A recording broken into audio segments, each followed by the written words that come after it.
On today's show, despite the Phoenix Suns defeating the tanking Dallas Mavericks in a fourth quarter nail biter, I'll tell you why if this team keeps playing with this kind of effort, there's no shot they'll be seeing the playoffs this year on this edition of Locked On Phoenix Suns.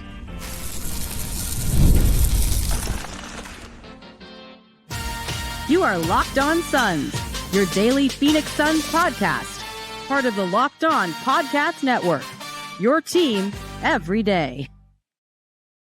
What's up? Welcome in to yet another edition of Locked On Phoenix Suns. My name is Benjamin Garcia. Appreciate you joining me on this Wednesday night, Thursday morning edition of Locked On Phoenix Suns. Wherever you may be listening, however you may be listening, thank you so much for making this show a part of your day. We got a lot of things to get into. Some not so great news. Jalen Green, Jordan Goodwin, both injured in this game. Now, is it all bad news? How can the Suns adjust? What does it do to affect their rotations? I mean, we saw some of it tonight, but we'll dive deeper into that. Plus, a lot of you guys have been asking about Ryan Dunn, Khaman Maluach, Rasheer Fleming. You can argue they brought the defensive effort, definitely, but the offensive side, you saw it tonight, could be kind of costly for this Suns team.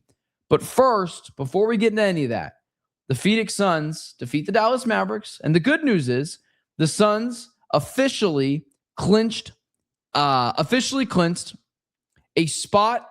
Well, I guess I should say they've already done that, but they've clinched the 7th seed in the Western Conference.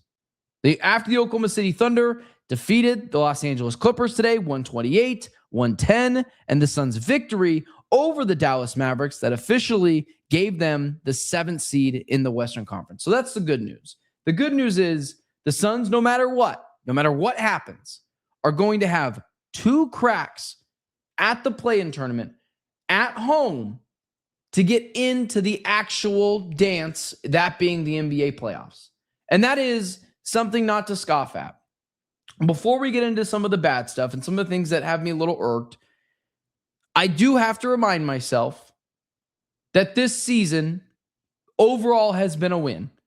And for the Suns, for a team that's over under, I think was 29.5 or 32.5, winning 44 games this year, and I would expect them to beat the Lakers on, I believe, Friday it is. I would expect them to beat the Lakers. Them getting 45 wins is nothing to scoff at. I do have to give the Suns that credit.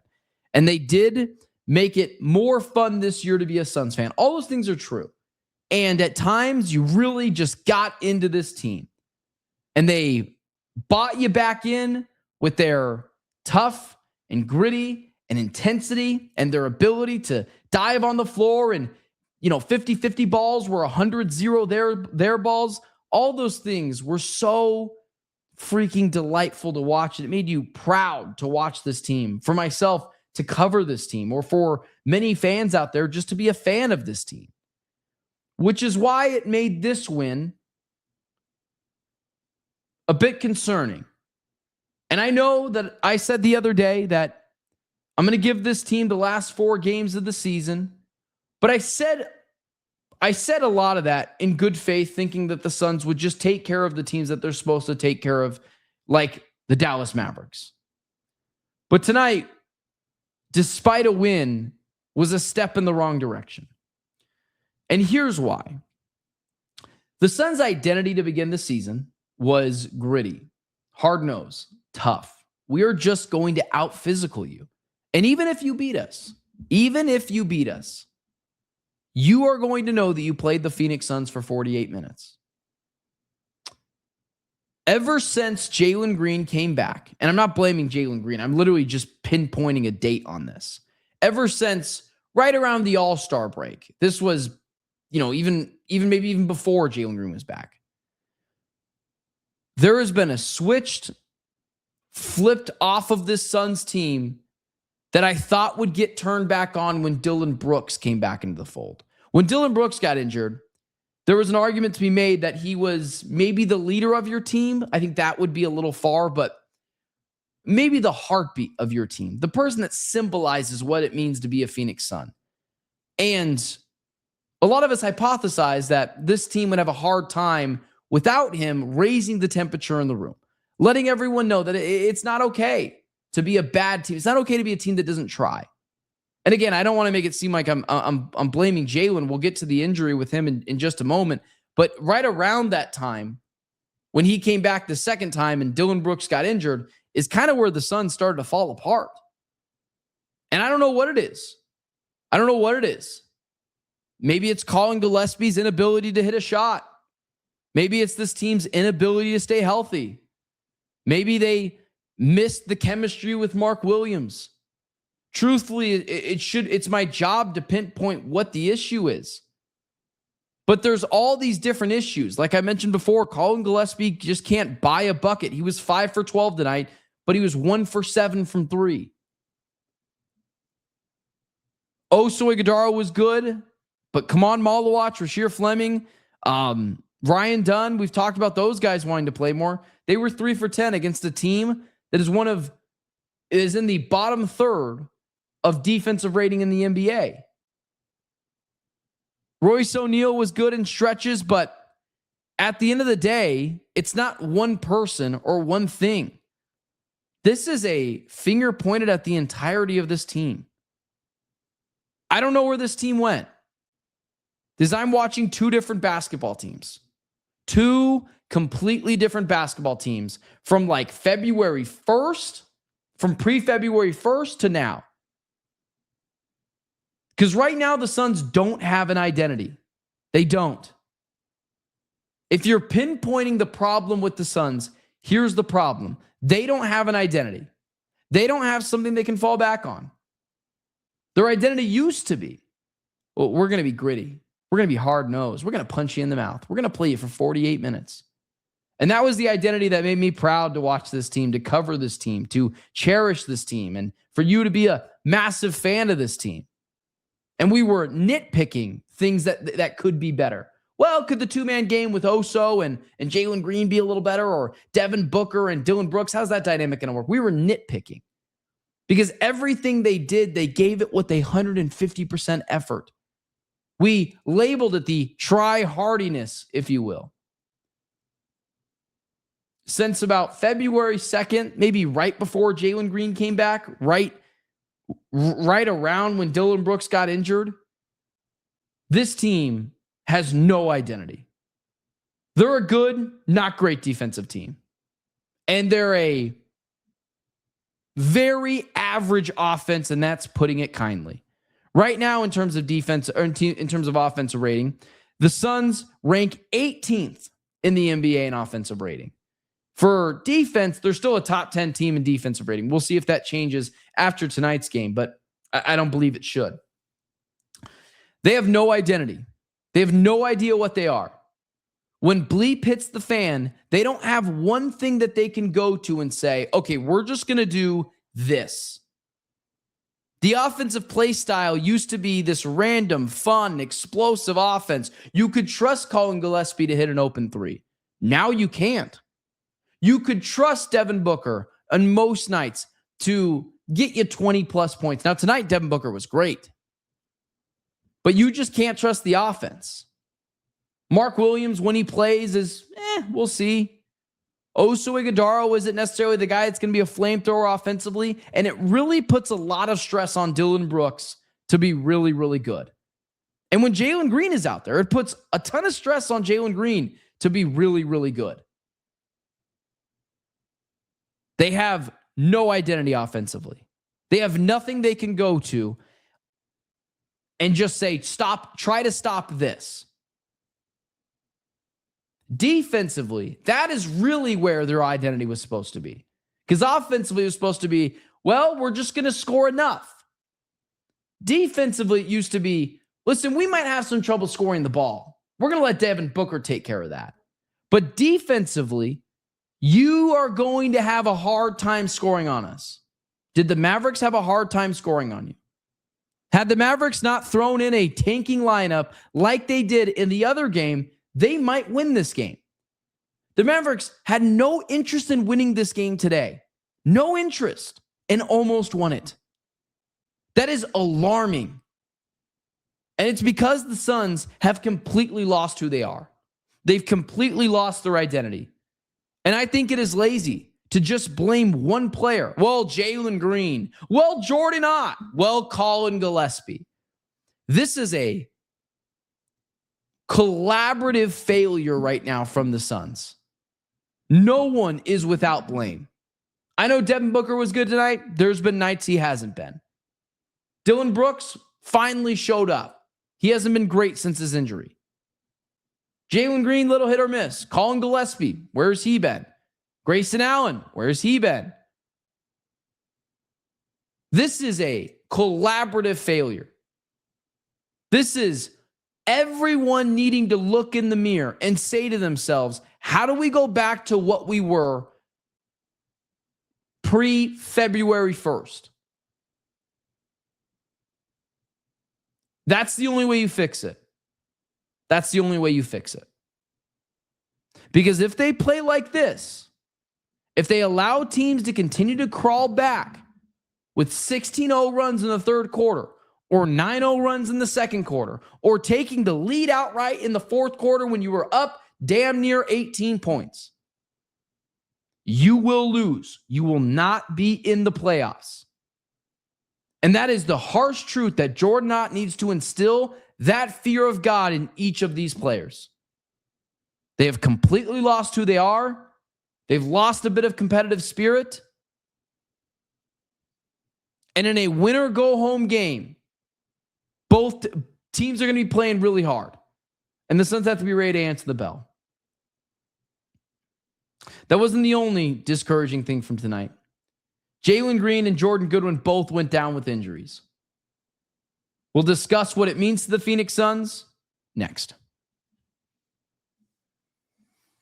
Today's episode is brought to you by the folks over at Wayfair. Way Day is here. And if you've been thinking about upgrading your space, this is the time to do it. We're talking about some of the best deals of the year on furniture, decor, outdoor essentials, everything you need to refresh your room. During Way Day, Wayfair is offering up to 80% off with free and fast shipping on everything, making it easy to find pieces that fit your style and your budget. It's super easy to filter by size, style, and price, so you're not wasting your time scrolling. The reviews and photos help you feel confident in what you're getting, and Wayfair verified products are vetted by specialists to make sure you're getting quality. Whether it's upgrading a room, adding outdoor pieces, or just finding something that ties your space together, it makes the whole process simple from start to finish. Way Day is the sale to shop the best days in home. We're talking up to 80% off with free and fast shipping on everything. Head to wayfair.com through April 25th through the 27th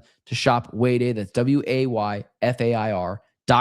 Wayfair, every style, every home. Today's episode is also brought to you by the folks over at Game Time. There's nothing like being in an NBA arena. The crowd, the energy, the moment. Getting tickets, though, that part, not always so simple. It's where Game Time has become the go-to app for scoring tickets fast without the hassle, and it puts the advantage back where it belongs, with the fans. I pull up the Game Time app, I pick an upcoming game, and I have tickets locked in within minutes. I love seeing the all upfront pricing, no surprise fees at checkouts. Zone deals stand out to me because you choose the section, Game Time picks the seats, and you save. Great last-minute options, too, with NBA tickets showing up at solid prices. Take the guesswork out of buying NBA tickets at Game Time. Download the Game Time app, create an account, use code LOCKEDON for $20 off your first purchase. That's LOCKEDON for $20 off. Download the Game Time app today. Remember, it's GameTime.co, not .com. Also, to everyone that continues to support our Everydayer Club initiative, that is continuing for just $5 a month. It's access to an ad-free audio version of Locked On Phoenix Suns, an invite to the members-only Locked On Suns group chat, exclusive access to national bonus shows, a members-only Locked On merch store, and a 60% additional discount on Everydayer Club member-level subscriptions, because it's hard to just pick one. Thanks for continuously supporting Locked On Phoenix Suns. Jordan Goodwin and Jalen Green went out with some injuries tonight. Jalen Green, 4 minutes, 0 points, 0 for 2 from the field, missed a three-point jumper. Kind of hard to evaluate a guy who only played 4 minutes. But he's got a knee injury, according to Amanda Pflugrad, the Phoenix Suns team reporter. He has a right knee and is questionable to return. I don't want to say what I think I want to say because I don't want to speculate on where the injury was before. But Jalen Green, right knee injury. Here's the good thing immediately first with the Jalen Green right knee injury. Obviously, there's nothing good about an injury. You want everyone always to be healthy. But it said he was questionable to return.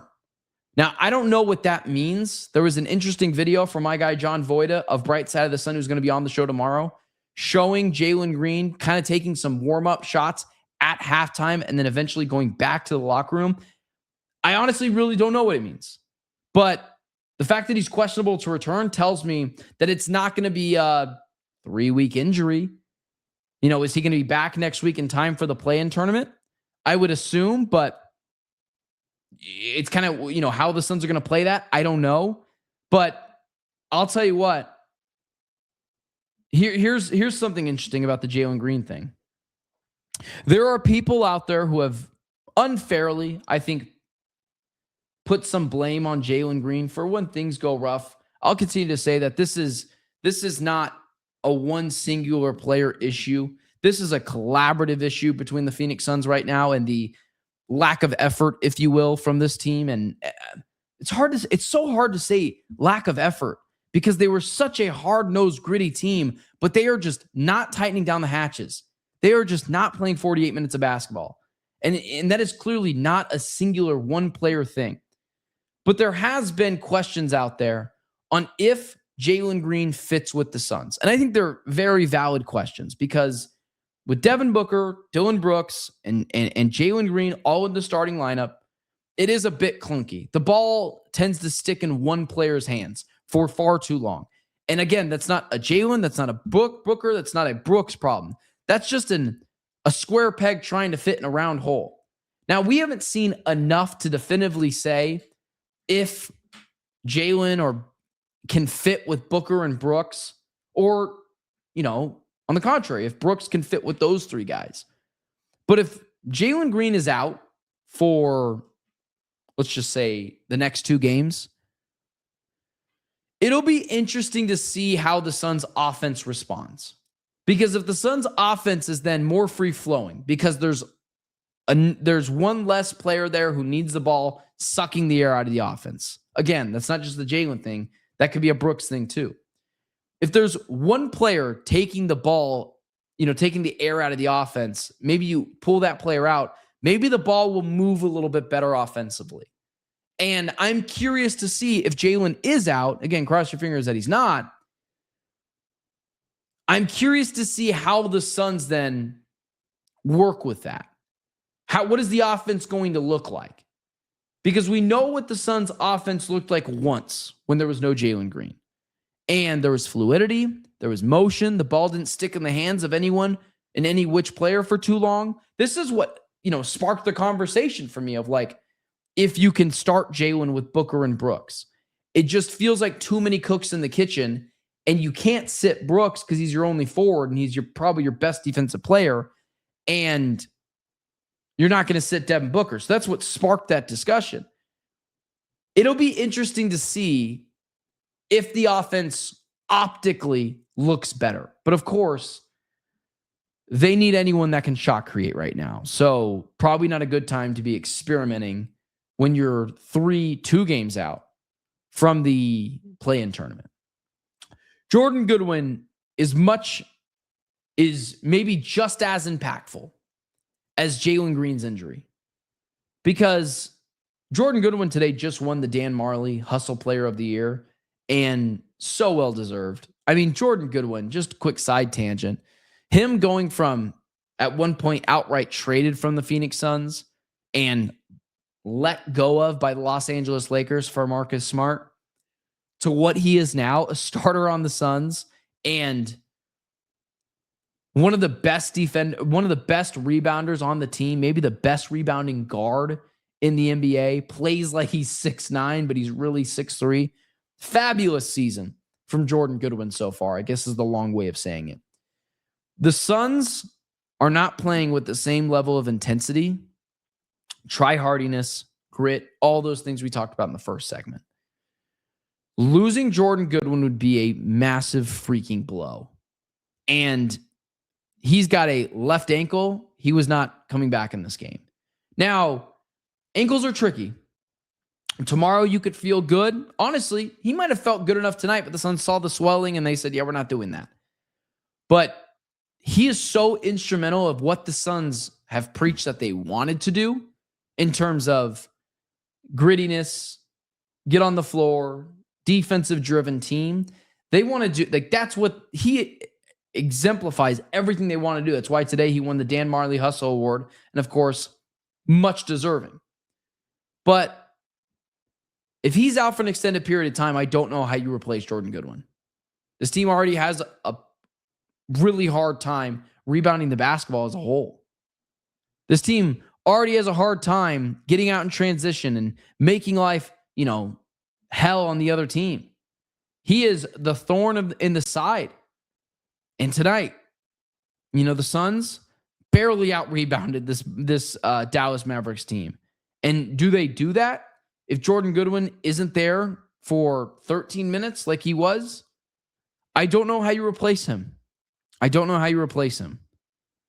made it pretty clear that Colin Gillespie has clearly outplayed his contract, but he has been really bad over the last couple of weeks. I tweeted this out. Jordan Goodwin is taking my love and affection that once belonged to Colin Gillespie. That's how important he is. So hopefully it's not too long. If he misses the final 2 games of the season, okay. But you really need this guy healthy for the play-in tournament. Finally, a lot of Suns fans have been asking for Ryan Dunn, for Khaman Maluach, and for Rasheer Fleming to play. And we've been talking about what you would be getting defensively, you might be losing offensively. And that reared its head tonight. Let's talk about it next. Today's episode is brought to you by the folks over at Indeed. Workplace chaos, deadline stacking up, inboxes overflowing, the one position you have to fill still sitting open. When the pressure's on, you need the right hire. This is a job for sponsored jobs. Indeed sponsored jobs helps you reach people who actually fit what you're looking for: skills, experience, location. So you're not just hoping the right candidate stumbles across your post. And here's the stat that says it all. The minute I've been talking to you, companies like yours have made 27 hires on Indeed according to Indeed data worldwide. So if you're hiring, spend less time searching and more time interviewing candidates. Check all the boxes with Indeed sponsored jobs. Spend less time searching and more time actually interviewing candidates who check your boxes. Less stress, less time, more results. When you need the right person to cut through the chaos, this is a job for Indeed sponsored jobs. And listeners of the show get a $75 sponsored job credit to help get your job the premium status it deserves at Indeed.com/podcast. Just go to Indeed.com/podcast right now. Support our show by saying you heard about Indeed on this podcast. Indeed.com/podcast. Terms and conditions apply. Need to hire. This is a job for Indeed sponsored jobs. Today's episode also brought to you by the folks over at BetterHelp. Financial stress is something that a lot of us are carrying right now. It's not just about numbers. It can affect your sleep, your relationships, and your overall mental health in ways that build up over time. And the reality is, struggling with money doesn't mean you failed. Sometimes it just means you haven't had the right kind of support.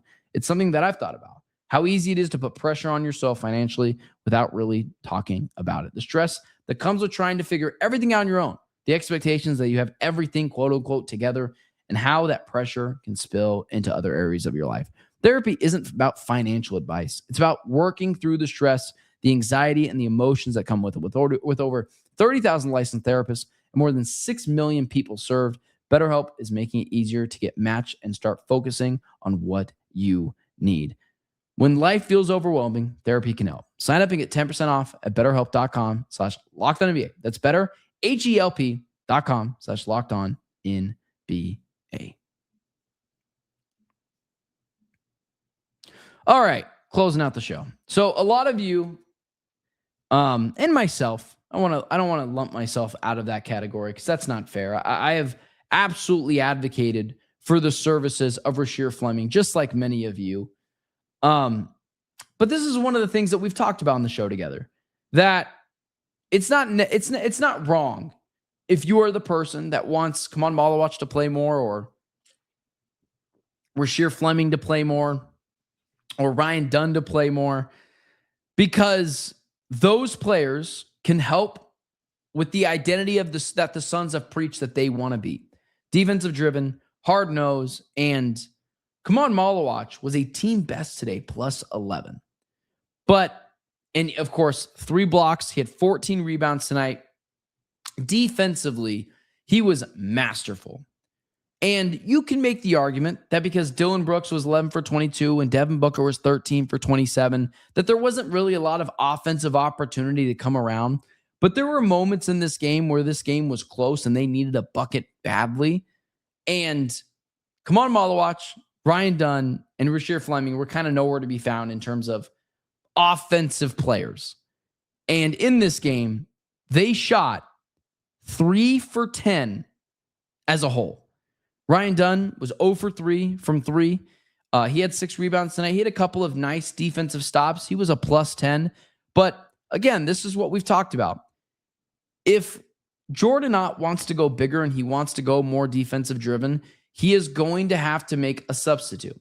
Now, the one thing that someone put in the comment section yesterday, and I thought it was really smart, and something that I should have mentioned on the show, so shame on me, is if Colin and Grayson don't have it that night, you kind of do have to make the switch. Like the argument that I've made is what you want defensively from Dunn and Maluach and Fleming, you are going to lose offensively pulling out guys like, let's just say Colin, Gillespie, and Grayson Allen. But over the past couple of weeks, those two guys haven't done enough offensively to make you feel like that those players should be sitting on the bench. However, it is the Dallas Mavericks. And the Dallas Mavericks are a really bad basketball team. They're a bottom third team in NBA defensive rating. They don't really do anything well. And I mean, they are actively tanking games. You saw at the end of this game, they were like, you know what? We don't really want this one. They forced a clutch game against the Suns, which I guess is a win on its own, but you saw it on display tonight. You want offense? You're going to go Colin and Grayson. You want defense? You got Ryan and Maluach and Fleming out there, but they're not going to make a ton for you on the offensive side. I thought all these guys had some moments. Pretty much all of those came defensively, and those were good. But you are clearly going to be subbing out something for those guys, and that is offensive firepower. And here's the other thing I'll tell you. Teams are going to understand that. So right now, even though Colin and Grayson, who obviously Grayson didn't play tonight. I keep saying Grayson, but Grayson didn't play tonight. But let's say Colin and Royce, those players teams have to key in on. Like when teams are putting together a game plan, they know that you can't leave Royce or Grayson when Grayson plays and Colin Gillespie open because they will make you play. When you stick Ryan Dunn out there or Maluach out there or even Rasheer Fleming at times, they're going to let those players beat you. And then what does that mean? That means Devin Booker's going to face more double teams. Dillon Brooks is going to face more double teams. When Jalen Green plays, he's going to face more double teams. If teams know they don't have to hone in on a player on defense and they can make someone else beat them, they will do that. So I know tonight was not a great example of that because, again, the Mavericks are a bad basketball team and Booker's going to get what he wants. And there was good and bad from both ends, from like starting or from playing those players more. But you have to understand, in the playoffs, like the Clippers are just going to force Ryan Dunn to beat him or Khaman Maluach to beat them. Colin, Grayson, Royce, those guys can hit the three-point jumper, and teams know they're going to have to key in on that. And that means more opportunities open for Devin Booker or Dillon Brooks or Jalen Green. So overall, the Suns got a victory, and that is what matters at the end of the day. The Suns did get a victory, and they are now firmly the 7th seed in the Western Conference after the Los Angeles Clippers lost. But they're not giving you a whole lot to believe in right now. And that stinks, man, because a month ago, I really thought this team could potentially make a run in the playoffs, at least in the first round. I don't know what it is. I don't know what it is. It can't all be mental because they've just got to get out there and do the thing. I don't think teams are just picking on one singular thing. We know that they're small, but they're just not playing with that same edge. Hopefully they can get it back, man, because I want to see this team. I want to see this team give a team in the first round hell. So, tough. With that being said, hit that like, share, subscribe button. Follow me on all social media platforms at Ben Garcia Show. It's been really fun to interact with you guys on not only social media, but in the YouTube comment section. Appreciate you guys being here. I will see you guys tomorrow night, late night show. Me and John Voider are going to chop it up, talk all things Phoenix Suns. Until then, thanks for tuning in. See you guys tomorrow.